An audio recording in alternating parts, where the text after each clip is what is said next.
Assumir financiamento de atos é confissão de culpa, Janaína? Então, o problema é o seguinte, de quais atos ele estava falando, né? Foi uma fala forte, né? Foi uma fala que eu entendi como retórica, porque depois ele diz assim, na concepção de vocês, né? Ele afirma tudo aquilo e diz, na concepção de vocês. E ele está se dirigindo a um colega dele, que é do Partido dos Trabalhadores. Eu sempre separo, né? Muito embora o Ministério Público esteja equiparando, o próprio Supremo está tratando como uma massa ali, eu separo a situação das pessoas que ficaram acampadas em frente aos quartéis, as pessoas que, depois de acampadas, foram a Brasília e as pessoas que participaram do quebra-quebra, dos ataques, das invasões. Eu acredito, e pelo que depois ele falou nas suas redes, em algumas entrevistas, que o deputado estivesse falando sobre os acampamentos. E, gente, isso é fato. Havia até corrente para pedir alimentação. Teve gente que ia cozinhar um dia, né? Eu sei porque eu estava ali na Assembleia, em frente à Assembleia tinha uma grande comunidade, eles passavam com as suas cadeirinhas de praia. Teve gente que arrumou namorado ali, eu sei de tanta história. Então, assim, havia correntes para doar arroz, feijão, água potável. Eles iam lá na Assembleia pedir para usar o banheiro, aí teve uma discussão no colégio de líderes, se podia deixar entrar para usar o banheiro ou não. Então, a gente tem que separar. Enquanto aquelas pessoas estavam em frente ao quartel, era uma manifestação. E quem apoiava aquela manifestação participava. Eu fui uma das poucas pessoas que alertei no início que aquilo ia dar problema, que quem estava ali poderia ser alcançado por inquéritos. Mas por que eu fiz esse alerta? Porque eu entendia que era o justo? Não. Porque eu percebi a movimentação de procuradores de justiça de vários estados fazendo reuniões para já caracterizar ali as próprias manifestações como associação criminosa. Subi na tribuna e falei, gente, vão para suas casas. Eu pedi para os chefes das Forças Armadas falarem para irem embora, para o presidente Bolsonaro, porque eu sabia que aquelas pessoas estavam ali iludidas e que elas poderiam ter problemas, porque não foram os deputados que tiveram problemas, não foi o presidente, foram elas, porque estavam iludidas. Então eu entendo que o deputado estava falando a respeito deste primeiro momento, que não necessariamente tem vinculação com os ataques. Mas você está, deixa eu entender aqui uma coisa, você está presumindo que ele falou que assumiu, que financiou, mas só aqueles acampamentos. Porque ele você está fazendo todo esse discurso, mas discurso falar discurso, não, mas você entendeu que é uma fala. Sim. A sua fala é baseada no pressuposto de que você entende que não, ele que depois ele esclareceu. Ele deu algumas entrevistas, ele se manifestou dizendo o seguinte, olha, quando eu falei de ter dado dinheiro, de ter ajudado, eu estava falando dos acampados.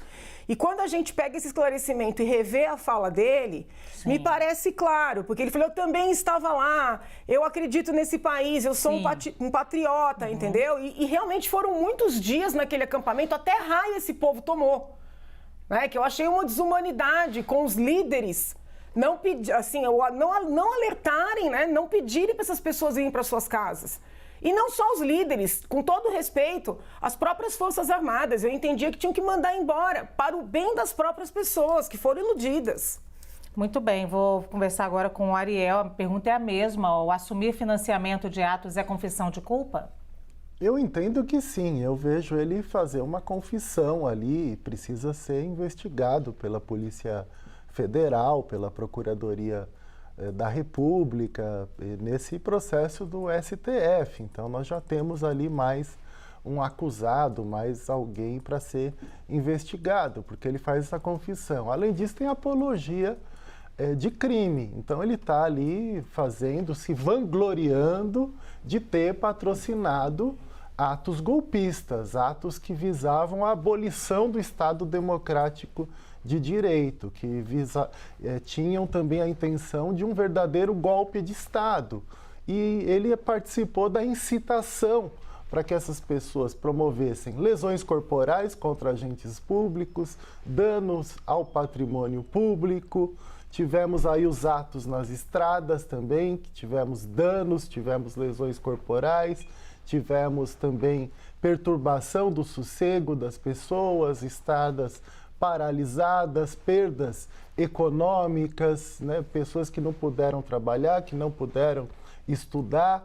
Então, ele participou de todo esse processo. Então, nós vemos cada vez mais, e pelo que está se descobrindo aí, do próprio celular lá do ajudante de ordens do Bolsonaro, por também a minuta do golpe do ex-ministro Anderson, que temos sim uma organização criminosa. Mas eu também concordo com a Janaína, que tem gente que foi iludida e que não deve ser punida da mesma forma daqueles que de fato participaram, que de fato incitaram, que de fato planejaram. Tem pessoas que talvez tenham ido com a sua boa intenção. Ah, sou patriota, vou botar a camiseta da seleção brasileira, estou lá para combater a corrupção, que alguns também tinham esse discurso, estou lá para combater o comunismo, esses discursos que essas pessoas se iludiram. Tinham senhoras de idade, tinham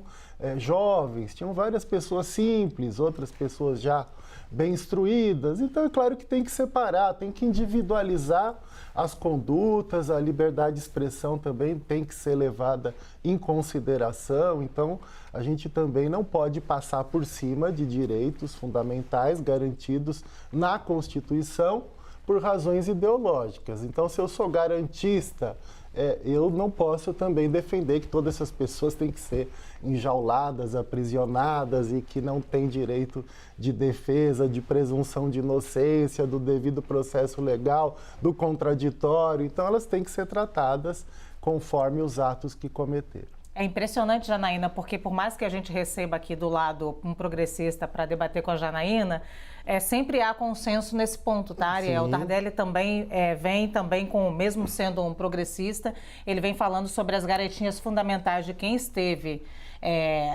naqueles acampamentos, muita gente que, inclusive, a gente discutiu aqui, gente que dependia da defensoria pública em determinado momento, ou seja, gente muito pobre, que não tem dinheiro nem para pagar ali o defensor, né, o advogado, e dependia da defensoria pública. Então, há que...